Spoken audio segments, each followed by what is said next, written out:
Hey Blue Table fans, got some Dropzone Commander for you, and I'm going to do a little bit of a tactical analysis here. Let me just get rid of this paper here. Okay, so it is the top of the third out of 6 turns. We haven't rolled for initiative yet. Initiative is a huge deal in this game, but let's take a look at what's going on. So in the middle, you've got basically the critical objective here. And I already have guys in there searching for it. They're going to search on a 5-up this turn. And so this is where it gets interesting, because I've got some gates moving up on this building. And if guys get in there, it won't be so easy for me to take that objective anymore. Now, I do have guys here. And I do have guys over here. Or excuse me, not me, but my opponent has guys in this building. Now we both have 2 points for having absconded with objectives from, I think it is that building and that building over there. And so it's tied.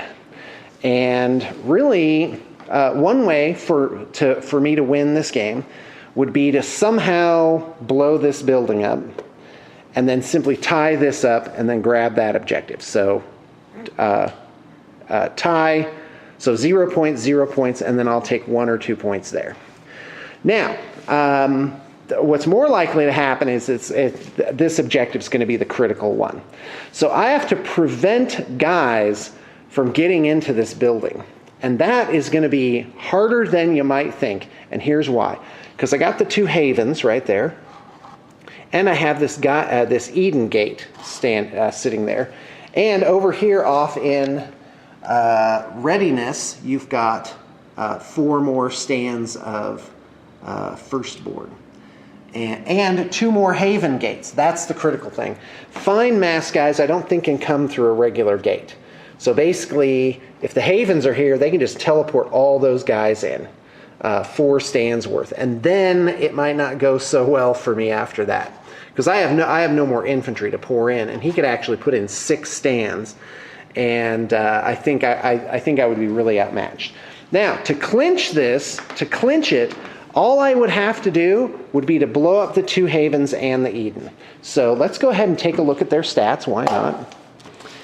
And okay, boy, this rule book's brand new. Loving this. By the way, Hawk War Games is such a good company. They're so ridiculous. They are on it, man. Oh, where was I going? Oh yeah, Sheltari. Come on now, be good to me. So the havens have 2 damage points and armor 7. And the Eden has armor only of 4, but 3 damage points. So, wow. All right. Now, each of these guys, what I can do, if I activate this battle group first, and in fact, let's take a look at how the battle groups form up here. Yeah, I really have to be careful how I go about this game. Okay, sorry guys. Okay, here we go. By the way, this is an army builder program for Dropzone Commander, and I think it's really cool. So anyway, so if I activate the Legionnaires, where are they? Here it is, Legionnaire Corps, which would be the Fireblades would go, and then their Condors and Bears. So if I activate these guys first, they will find that objective on a 5-up. However, and there's a risk here. If I find it, bam, that's game. That is pretty much game, because the guys are going to go into the Bears are going to go into the Condors, and I'm going to be like over here somewhere, hidden behind this building, and it is going to be very, very hard to, well, if anything, I might even scooch over here behind this much larger building. It's going to be very hard to win the game after that. Unfortunately, if I activate that battle group, I might not be able to kill all the stuff I'm supposed to kill over here. Oh, but what's this? Oh, I'm sorry. And on here it says Fireblades, but I did change those to Katanas and declared that at the beginning of the game. And so I've got Katanas. Oh, what's this? Katanas with a sweet, sweet line of sight on those 2 havens? What? So I don't remember what the katanas have, but they are very likely, I do believe, to blow up both of those gates. And that is some really, that is probably my best first move. Now, the other thing is I can garrison this wall and start shooting down here and start shooting at those gates. Now, but this is why Dropzone Commander is such a brilliant, an absolutely brilliant game, because he has these Yaris that can zip up and fry my guys in that building. In fact, let's take a look. This is where I really don't know exactly what these units do. By the way, I'm trying to manipulate this book with one hand, and it is not easy. So a microwave gun is, 12-inch range, move and fire of 6, so he can definitely get there, and he'll have 6 shots at energy 4. And what do my guys have in terms of armor? And what do they hit on, I wonder? Here we go. They hit on 2-ups! Oh my gosh. So each Yari, even from there, they can just shoot that. And the microwaves will just penetrate the walls and fry the guys inside. Oh my gosh. Ah! So, you know what? Let's look up soft cover. I don't know exactly what that does. Hold on. That's what I thought. It's +2 to hit them. That's a penalty, by the way. So the math on that is the microwave guns will have 24 shots. They'll have, I'm sorry, was it 4 shots each? They'll have 24 shots. Yeah, that's right, 6 shots. 24 shots, 6 of them will hit, so that's 20 hits. And it'll be energy 4 versus the armor of the Legionnaires. So let's go find out what that is. By the way, look how they have color-coded edges there. That's the best. Good job, Hawk War Games. Ridiculous. Armor 2, so that would be a 3-ups. So yeah, it'll kill, well, that's actually not too bad. Well, yeah, it'll kill a couple stands worth of guys. And that is not that awesome for me. However, if I get the initiative, and these guys can all shoot rocket launchers out here. Each stand has 1 rocket launcher. I don't know if that's what it's called, but that's what it does. Let's see here. Here we go. A Phoenix missile launcher, sorry. Strength 9, so yeah, hitting on a 3-up, so I'll get 4 hits and then 2-ups on those. So yeah, the Havens are toast. And is it AA? Nope, but it is shaped charge, so that's a nice feature. And the assault rifles are energy 3. Can they hurt the Haven gates? They cannot, and they're not AA. So guys, that is a very interesting item, but the problem is I would have to take out the Eden gate. So even if I take out the 2 Havens, guess what? This gate can move right on up, drop 2 more Havens, drop guys, the guys can get in there, and that is a toughie. However, the Condors can shoot. It's like, so everybody could shoot first. But even if both of them hit, guess what? They can't do 3 damage points to this Eden gate. I just cannot do it. So that is not my best move, actually. Possibly. Now the other move I might make would be to activate this tank battle group right here and try and blow up the Havens and whatnot. Now that's kind of tough though, because how these guys are positioned, even if they move 4 inches out, they probably only have line of sight to 1 gate, and even then in cover. However, I have 2 tanks over here, but it is a bit of a long shot to be able to do that. But the Rapiers, who are back here, 3 of them, they can definitely move up and all take shots at the Eden. Let's see what my chances are with that. Let's go take a look at Rapiers, which are anti-air for sure. Okay, so each Rapier will get 3 shots, so I'll get 9 shots at energy 7 versus the 4 of the gate gives me a 2-up to do damage to it. And That is not too bad of odds. So I'll get 9 shots, hitting on 3, so I'll hit 6 times, and then I'll have 2 ups to do damage points. So really, if you think about it, my absolute best first move to just completely blow this up right here is to simply activate this tank squad there. And the Albatross for good measure. The Albatross can shoot a missile. I always get missiles on all my transports, missile launchers or whatever they're called.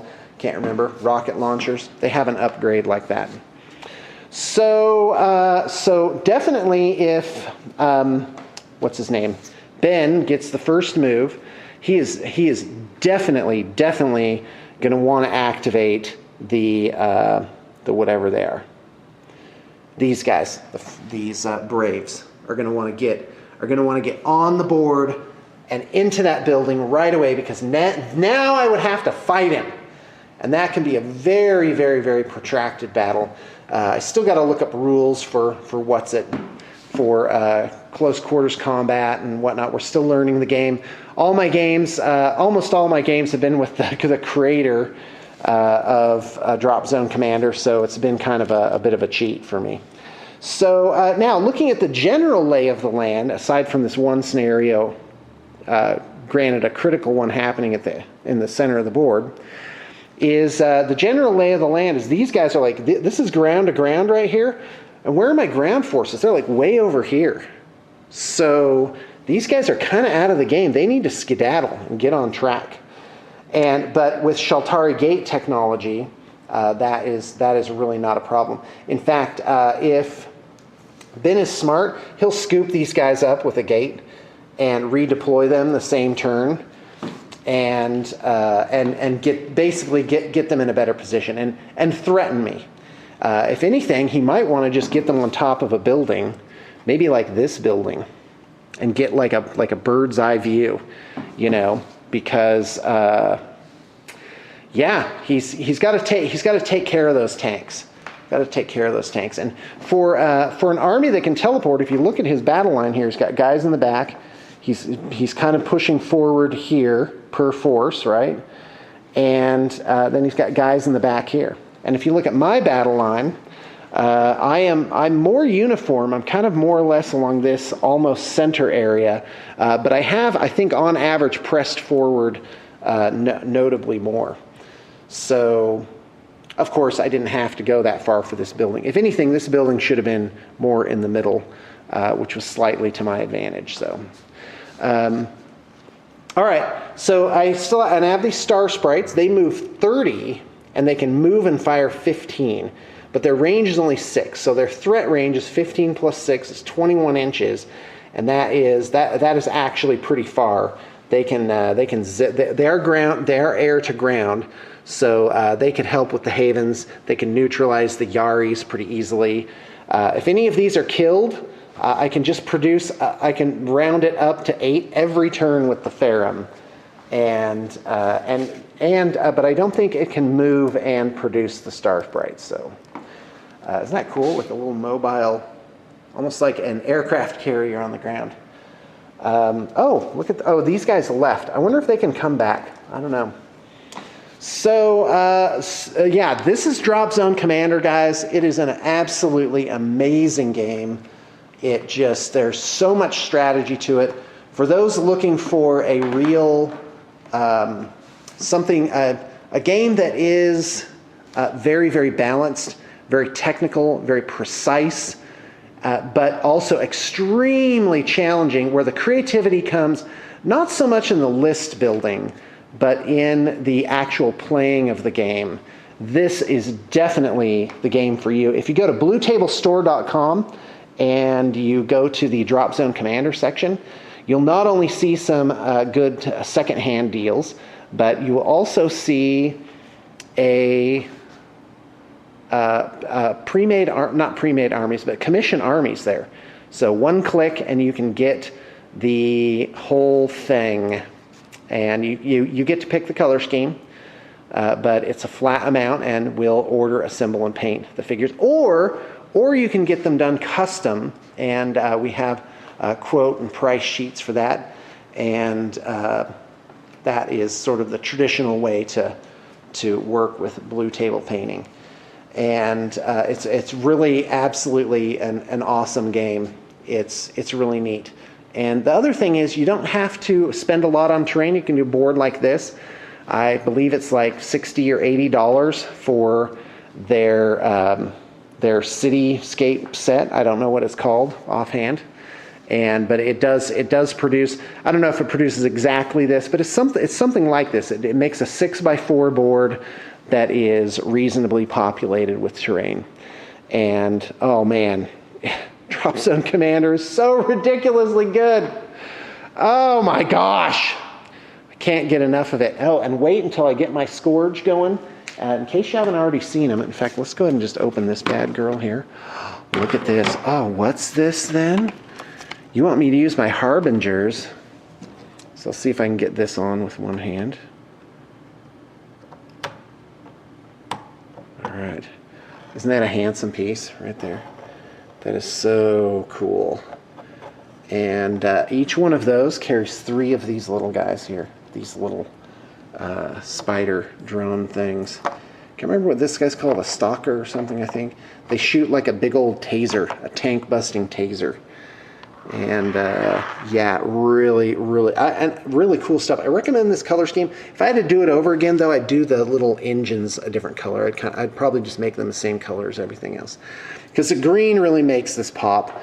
The little blue plasma glowy stuff really is plenty to make these guys look amazing. So guys, that's what I have to show you today. I am extremely excited about finishing this game.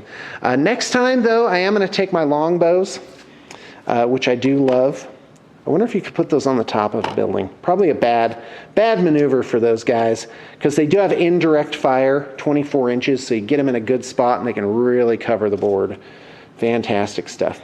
Okay, thanks for tuning in, and let us know when you are ready for BTP to make your Dropzone Commander army.